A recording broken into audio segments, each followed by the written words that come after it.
Hi, everybody. Father Bill Holtzinger here, and this is your Friday Reflection. And I'm actually recording this on Thursday in the morning here at the Parish house, and I'm in the catio, so that's what the fencing is here about. That means it's a porch that's been surrounded by fencing to keep, let's say, the critters out.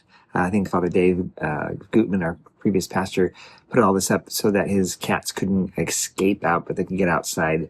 There's actually a little cat door also in the part of the house here that Snickers is just too big to get through. So if he wants to hang out here, I'll just open the sliding glass door. Anyhow, I just want to share with you some thoughts. This past Wednesday, that'd be yesterday when I'm recording this, we had, as a parish staff, a development day. We do this every year. And we reflected on things like what went well this past year, what things needed working, or we need some more work, some adjustments, kind of refining and reflecting on our mission of know, grow, go. And that is, know Christ, not just know about him, but know him personally, come to know him, creating a space within our ministries. Our goal of our ministries is so that people know Jesus. And then, of course, we'll then grow in that relationship with him and then go out in that faith and make a difference in the world according to how God is calling them in their faith. So that was great, because we need to continually renew our vision, renew our mission. And that's one of the ways that we do that, by just actually being purposeful about what that is and what it looks like in our time today. We also had a reflection, and we watched a video from a gentleman named John Mark Comer, and I'll put a link in the description of this video for him. It was on the Ruthless Elimination of Hurry. The Ruthless Elimination of Hurry. We all say this often. We'll say, I'm busy, or I'm in a hurry. I'm busy with this and I'm busy with that. And the truth be known, actually, if we were to somehow make the day longer so that we could be less busy, we would probably fill it with more busyness. We will fill it with whatever that we're doing. The problem with busyness and hurry is it creates an obstacle in our spiritual life to a communion with God. And this is something I think we all struggle with, myself included. In ministry, we can be busy. The work never ends. I could leave the office and there's still a list of things that need to be done. And I'm sure that's the case for whatever it is that you do as well. Some of the quotes, I just like to repeat some of the quotes that John had mentioned in his talk, and I found them to be particularly insightful. He quoted Corrie ten Boom, who did an amazing job during the war trying to help keep safe and find safety for the Jews during the persecution of the Second World War. She mentioned this. She said, if the devil can't make you sin, he'll make you busy. If the devil can't make you sin, he'll make you busy. So even the people that say are church folks, like myself, where we try to be holy, that's our goal as ministers and to be models of that. Of course, all people are to be doing this, but we do put up our clergy and our religious on pedestals in this regard as role models. Of course, we do fail like anybody else, but when even we are being holy and we are doing good things, then we can be so busy that we stop having time for communion with God. Yes, we do the religious stuff, but the question, and I have to ask myself, do I spend time purposefully to just be with God? He mentions this, John mentions this, that he says the number one problem is that people are too busy to develop a mature spiritual life.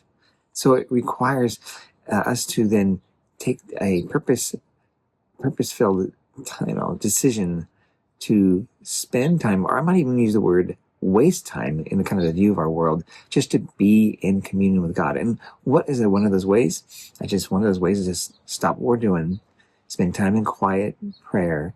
And that means not even saying things necessarily, but we can share God our thoughts and praise him, but also consider just saying nothing and listening to the movement of the heart that God speaks to.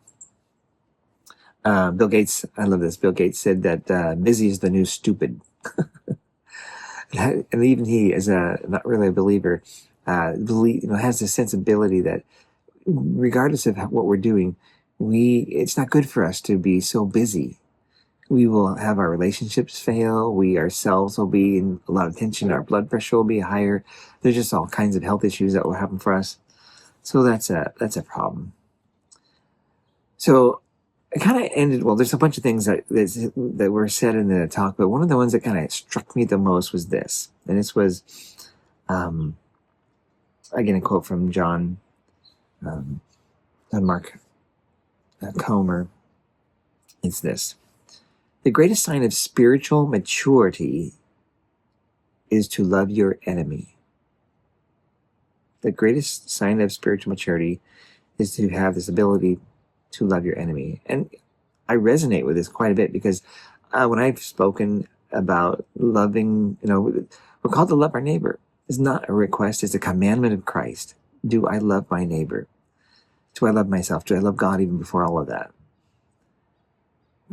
And while those are difficult, you could say, because sometimes our neighbor isn't really kind, and we don't like them even, sometimes we struggle to love God because we might be hurting or we don't recognize his presence in our lives sometimes.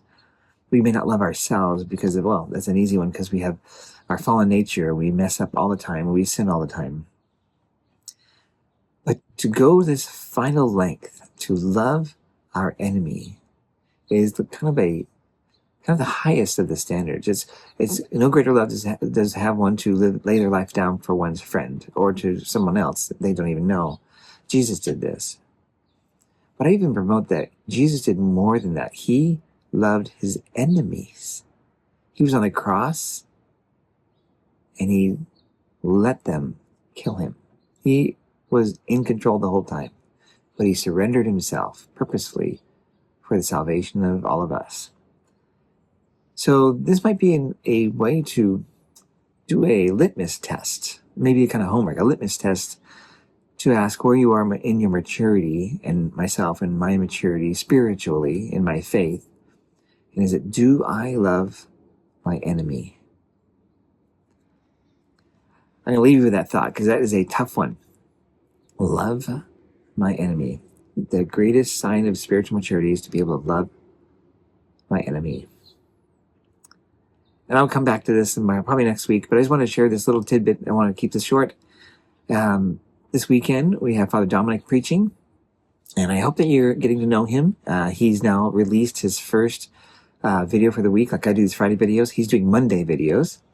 And so he gave an introduction to himself and kind of his faith or his family background and where his faith came from and how you could say he inherited and was given the seed of faith from ancestors before him, his parents, grandparents, etc.